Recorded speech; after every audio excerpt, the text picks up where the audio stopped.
नमस्कार दोस्तों, मैं संजय आपका अपने इस चैनल पर स्वागत करता हूं। चाइना ने पूरी दुनिया को शॉक कर दिया। अभी हम कई वीडियो बना चुके हैं फाइटर प्लेन्स पे, फिफ्थ जनरेशन एयरक्राफ्ट की बात कर रहे थे। कई दिन पहले एक वीडियो बना था जिसमें हमने ये कहा था कि चाइना फिफ्थ जनरेशन प्लेन दे रहा है पाकिस्तान को, पर अब चाइना ने सिक्स्थ जनरेशन का प्लेन लॉन्च कर दिया। और ये कोई अभी डिज़ाइन नहीं है, इसका प्रोटोटाइप उड़ा के दिखाया है चाइना ने। तो चलिए आज इस पूरे विषय में डिटेल में चर्चा करेंगे, इंडिया के बारे में भी जानेंगे और इसका इम्पैक्ट इंडिया पे क्या पड़ेगा ये भी जानेंगे। तो चलिए आज का सेशन स्टार्ट करते हैं। सबसे पहले ये वीडियो जो चाइना ने जारी करा है, 我操，这什么东西啊？这个 इसमें जो ये आपको छोटा सा प्लेन दिख रहा है, ये दो जो आपको प्लेन दिख रहे हैं उड़ते हुए, ये दोनों नए प्लेन हैं। इनके साथ एक और बड़ा प्लेन उड़ा था J-20, तो ये उसके अलावा दो प्लेन है। 这个有点可爱了啊！ ये देखो इस पे पूरा फोकस है, ये लेटेस्ट टेक्नोलॉजी का सिक्स्थ जनरेशन एयरक्राफ्ट है। ठीक, अब देखिए बात हो रही है 131st बर्थ एनिवर्सरी की माओ जेडोंग की। अब माओ जेडोंग कौन है? वो चाइना, जो आज का कम्युनिस्ट चाइना है, उसका एक बहुत बड़ा लीडर है। तो उनका 131st बर्थडे था और चाइना ने एक एयर शो रखा। उस एयर शो में चाइना ने ये दो प्लेन सिक्स्थ जनरेशन के, इनको दुनिया के सामने अनवील करा। अब ये डिजाइन है देखो। अच्छा, इसमें पहले कुछ डिटेल्स बात कर लेंगे, थोड़ी सी ये टेक्निकल वो इन नेचर रहेगी पर समझने के लिए बहुत आवश्यक है। पहले चाइना के जहाज जो थे वो उसमें इतनी नीश टेक्नोलॉजी नहीं थी, पर 2011 के बाद 2011 में उन्होंने लॉन्च करा J-20। J-20 वहां का सबसे बड़ा फाइटर प्लेन है, लार्जेस्ट इन द कैपेसिटी, सही, और लार्जेस्ट इन साइज। अब J-20 उन्होंने लॉन्च करा 2011 में और J-20 उनकी सर्विस में आ गया 2017 में। कहने का क्या मतलब, मैं आपको एक अंदाजा देता हूँ।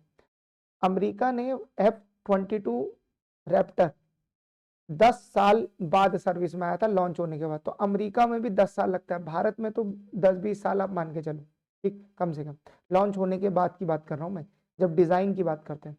अब क्या है कि चाइना ने आज पूरा प्रोटोटाइप उड़ा दिया। 5 साल आप मैक्सिमम समझिए ये पूरा चाइना की एयरफोर्स में होगा। अब इसमें जो चेंज आए हैं वो देखिए, एक तो इसमें स्टेल्थ फ्लाइंग विंग डिजाइन है, दूसरा ये टेललेस है, इसमें कोई टेल भी नहीं है। अभी हम आगे देखेंगे प्लेन्स को तो अपने को समझ में आएगा, इसमें कोई टेल से भी नहीं है। दूसरा क्या होता है, इसमें कोई वर्टिकल स्टेबलाइजर नहीं। अब टेल जहां नहीं होती ना वहां वर्टिकल स्टेबलाइजर वो लगता है, इसमें कोई वर्टिकल स्टेबलाइजर नहीं है। दूसरा जो ये दिख रहे हैं कनाट, ये बहुत ही एडवांस टेक्नोलॉजी है, ये बिल्कुल अमेरिका के F-35 और F-22 रैप्टर जैसे दिख रहे हैं, बिल्कुल एडवांस। पहले इनमें क्या था, थोड़ा सा 19-20 था, मतलब चाइना ने डिजाइन को चेंज करा था, बिकॉज चाइना के जो इंजन थे वो इतने पावरफुल नहीं थे कि ऐसे कनाड को वो प्लेस कर सके, इसीलिए उन्होंने पूरा डिजाइन चेंज करा और अब इसमें पूरा डिजाइन ही नया है। ठीक, ये हो गया। अच्छा, एक बात और समझ लेते हैं कि सिक्स्थ जनरेशन प्लेन होता है तो इसमें क्या होता है। जैसे फोर्थ जनरेशन में क्या खासियत थी, इसमें मैन्यूवरेबिलिटी बहुत थी। ठीक, फिफ्थ जनरेशन में स्टेल्थ खासियत है। सिक्स्थ जनरेशन में एक तो एरिया बहुत ज्यादा है जो एयरक्राफ्ट कवर कर सकता है, बहुत दूर दूर तक वो मार कर सकता है। दूसरा क्या है, इसमें एआई टेक्नोलॉजी फ्यूज होगी। तो अब क्या है, जो भविष्य के एयरक्राफ्ट होंगे इसमें मैन की आवश्यकता ही नहीं है, ये अनमैन्ड होंगे बेसिकली ज्यादा वो नंबर्स में, और कुछ मैन्ड भी होंगे। तो मैन तो इसलिए क्योंकि कोई अगर सोफिस्टिकेटेड आपको ऑपरेशन करना है तो मैन की आवश्यकता लगेगी, वरना मैक्सिमम ये लोग अनमैन्ड होंगे, बिना कोई पायलट गवाए बहुत बड़े बड़े ऑपरेशन किए जा सकते हैं। तो ये हो गई एक बात। आगे देखते हैं, ये देखिए ये जो एयरक्राफ्ट है, सिक्स जनरेशन वाला एयरक्राफ्ट है, ये और बड़ा है, ये J-20 से ही बड़ा है। ठीक, अब इसमें 3 इंजन लगे, बिकॉज अभी भी चाइना के पास इतने पावरफुल इंजन नहीं है कि वो इनसे इतना भारी भरकम जहाज उड़ा सके। ठीक, तो क्या हो रहा है, उसमें 3 इंजन है। धीरे धीरे चाइना ने अभी इंजन टेक्नोलॉजी पे भी काम करना स्टार्ट कर दिया है। अब तो पहले वो लोग जो अपने इंजन है वो रशिया से खरीदते थे, पर अब उन्होंने अपनी इंजन टेक्नोलॉजी में भी इतना काम किया है कि वो भी बड़े एडवांस हो गए। अब चाइना एक ऐसे इंजन में काम कर रहा है जो ज्यादा थ्रस्ट पैदा कर सके, तो एक बार वो हो जाएगा तो फिर वो इसमें असेंबल कर दिया जाएगा। ठीक, आगे बढ़ते हैं। देखिए ये कोई नई बात नहीं है, मतलब चाइना ने एक शो हुआ था पिछले साल जूझाई में, वहां जो एयर शो हुआ उसमें चाइना ने ये कॉन्सेप्ट दिखाया, ये दिख रहा है आपको, ये है उसका कॉन्सेप्ट। इसमें देखिए 3 इंजन आपको दिख रहे होंगे, 1 2 और ये तीसरा इंजन, 3 इंजन है इस एयरक्राफ्ट में। अब इसका प्रोटोटाइप चाइना ने बना दिया, ये तो खाली उसमें मॉडल रखा था, इसका प्रोटोटाइप बना लिया, इतनी फास्ट चाइना में काम हो रहा है। ठीक, ये हो गया। अच्छा, अब इसमें व्यंग ये है कि कुछ दिन पहले यानी दिसंबर 24 को अमेरिका से एक खबर आई, सही, अमेरिका के एक बहुत बड़े डिफेंस एनालिस्ट हैं जो डिफेंस की चीजों को ट्रैक करते हैं, तो उन्होंने ये बोला कि अमेरिका काम कर रहा है next generation air dominance program में, और उसमें 6th जनरेशन के प्लेन बना रहा है अमेरिका, और ये जल्दी इनका प्रोटोटाइप आने वाला है। ठीक, और रिस्क किसको है? चाइना और रशिया को, तुम सतर्क हो जाओ। कुछ दिन बाद चाइना ने अपना प्रोटोटाइप ही लॉन्च कर दिया, इतना फास्ट अब चाइना हो गया।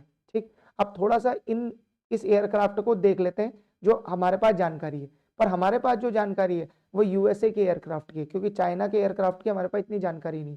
तो 6th जनरेशन एयरक्राफ्ट जो है वो 5th जनरेशन से बड़ा है, पहली बात तो ये आपको साइज ही दिख रहा होगा। ये जो NGAD है, ये है नेक्स्ट जनरेशन एयरक्राफ्ट, ठीक, एयर डोमिनेंस वाला। तो ये देखो F-22 रैप्टर से, जो दुनिया का अभी मोस्ट एडवांस फाइटर प्लेन है, उससे ज्यादा बड़ा है। दूसरा, इसकी रेंज देखो आप, इसकी रेंज भी कितनी है?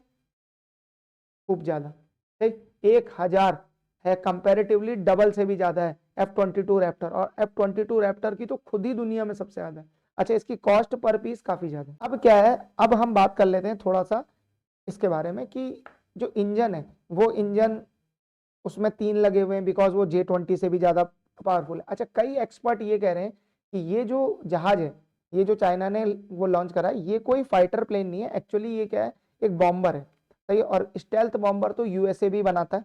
ठीक, तो ये एक बॉम्बर है, बॉम्बर की रेंज तो और बड़ी होती है, समझो आप। बॉम्बर का यूज क्या होता है? जहां पर क्या होता है, एयर डिफेंस खूब ज्यादा वो लगे होते हैं, उस जगह जाके न्यूक्लियर बॉम्ब गिराना। और ये क्या करते हैं, बहुत ही ज्यादा हाइट पर उड़ते हैं। तो ये जो एयरक्राफ्ट है ये बहुत ही फास्ट है, क्योंकि इसमें 3 इंजन लगे, और ये बहुत ज्यादा एल्टीट्यूड तक उड़ सकता है। तो चाइना के लिए लॉन्ग रेंज ऑपरेशंस, चाहे वो यूएसए में न्यूक्लियर बम गिराने टाइप जैसे ऑपरेशन, ये एग्जीक्यूट कर सकता है। तो ये इसका बड़ा इंपॉर्टेंट यूज है।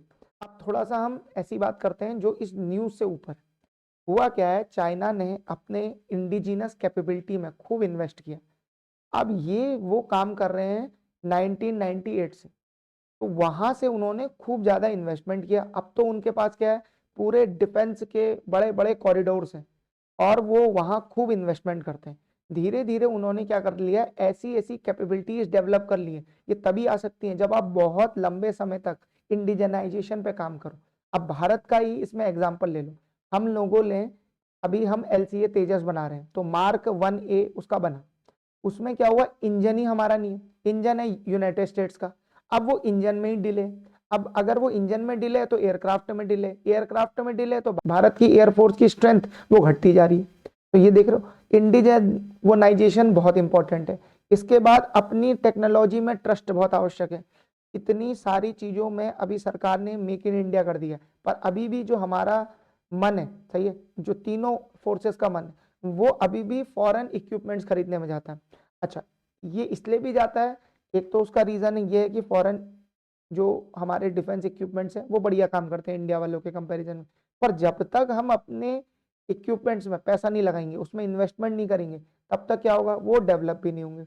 दूसरी बात ये है कि चाइना में जो मॉडल है, सही है, चाइना का जो मॉडल है वो ऐसा है कि पहले आप एयरक्राफ्ट प्लेटफॉर्म डिजाइन कर लो। एक बार आपने डिजाइन कर लिया, तो मान लो आपने जैसे कुछ वो डिजाइन किया, उसके बाद आप क्या करो, उसमें सुधार करते जाओ।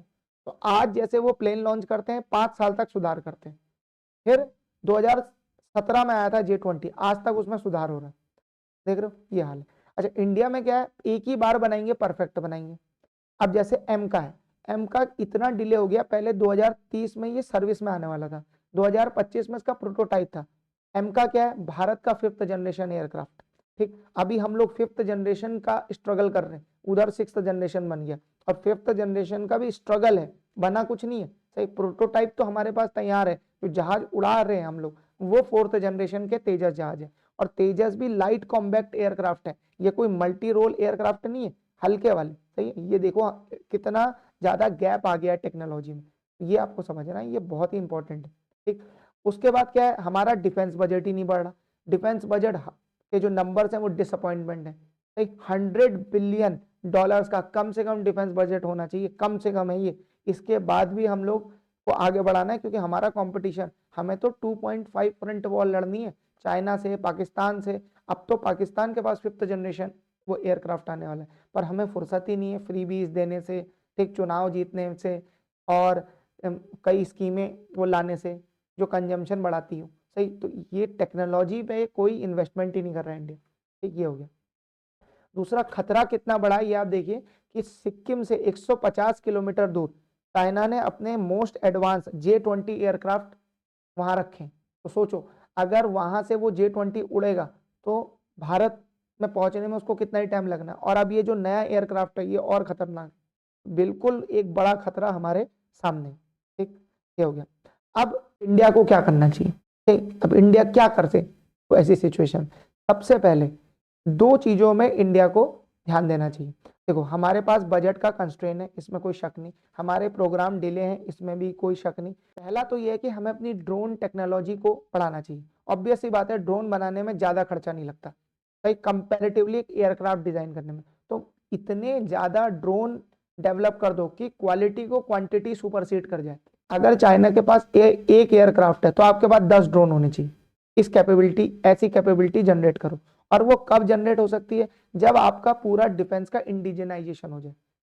भारत में जगह जगह डिफेंस कॉरिडोर बनाओ। अच्छा, टेक्नोलॉजी आपके पास नहीं है तो अलाइड कंट्रीज, वेस्टर्न कंट्रीज, उनके साथ टेक्नोलॉजी का पैक्ट साइन करो और इंडिया में डेवलपमेंट करो। तो कम से कम हम क्वांटिटी में तो जीते। जैसे क्या था, पहले एयरक्राफ्ट कैरियर की बात होती थी, इसके लिए बनाना संभव नहीं था। तो रशिया ने क्या करा, अमेरिका का आंसर देने के लिए उन्होंने सबमरीन ज्यादा बनाई। सेम चाइना ने काम करा, क्योंकि सबमरीन है एक छोटी सी, उसमें खर्चा आता है बहुत कम। एयरक्राफ्ट कैरियर में आता है खर्चा बहुत ज्यादा। तो जितने में एक एयरक्राफ्ट बनता है, वो कैरियर बनता है, उसने में 10 सबमरीन बन जाती है, 10 से 12 सबमरीन। तो 10 से 12 सबमरीन, एक एयरक्राफ्ट को, वो कैरियर को डुबाने के लिए एक सबमरीन काफी। तो ये है नंबर्स पे काम करो, बल्क में वो बनाओ। दूसरा क्या है, ड्रोन टेक्नोलॉजी में काम करो, क्योंकि अभी हाल ही में जितनी भी वॉर हुई, चाहे वो अरबाईजान अर्मेनिया की हुई, चाहे रशिया यूक्रेन की हुई, रशिया इतना पावरफुल कंट्री है पर यूक्रेन ने रशिया की ऐसी तैसी कर दी है। क्यों? ड्रोन टेक्नोलॉजी, एडवांस टेक्नोलॉजी से ही भविष्य की वॉर जीती जा सकती है। दूसरा, हाइपरसोनिक मिसाइल्स पे काम करो, क्योंकि भविष्य इन्हीं का है। अगर आपके पास हाइपरसोनिक मिसाइल्स होंगी तो कोई भी डिफेंस सिस्टम को आप भेज सकते हो दुनिया के। बड़े बड़े एयरक्राफ्ट, बड़े बड़े डिफेंस सिस्टम, उन सब का आंसर हाइपरसोनिक है। तो दूसरा, इस फ्रंट में इंडिया को काम करना चाहिए। तीसरा, इंडिया को रशिया से बात करनी चाहिए S-500 की। S-400 की बैटरीज तो हम पहले से यूज करते हैं, S-500 भी हमें खरीद लेना चाहिए। S-500 बहुत ही ज्यादा पोटेंट इक्विपमेंट है। एक्चुअली क्या है, ये S-400 से भी बहुत ज्यादा एडवांस है। ये हाइपरसोनिक मिसाइल से रोक सकता है, ये एयर सैटेलाइट, ये जो सैटेलाइट है उन्हें भी ब्लास्ट कर सकता है, ये जो हमारे 5th जनरेशन के प्लेन है उन्हें भी ट्रैक कर सकता है। तो एक मैं ऐसा काम बता रहा हूं जो इंडिया अपने बजट में कर सकता है। अब एम का तो रातों रात डेवलप नहीं हो सकता, तो ये इंडिया मेजर्स ले सकता है। तीसरा, अब हमारा फाइटर प्लेन तो डेवलप नहीं हो रहा, सही, तो हमें क्या करना चाहिए, एक फास्ट प्रोक्योरमेंट करना चाहिए 60 से 70 एयरक्राफ्ट का। अपना बनाते रहो, उस पर बजट देते रहो, लेकिन 60 से 70 एयरक्राफ्ट प्रोक्योर करो। कौन कौन से कर सकते हैं? देखो, J-20 का तो ऑप्शन ही नहीं है, बिकॉज चाइना से लड़ना है तो उनका एयरक्राफ्ट तो लेंगे नहीं। ठीक, तो अब बचे 3 एयरक्राफ्ट। F-22 रैप्टर यूएसए बेचेगा नहीं, 2। अब बचे 2 में भी F-35 और Su-57, 2 ऑप्शन है। Su-57 हमें मिल भी रहा है, रशिया टेक्नोलॉजी शेयर करने को भी तैयार है और ये बहुत जल्दी हमें मिल जाएगा, क्योंकि रशिया में ये प्लेन उड़ है।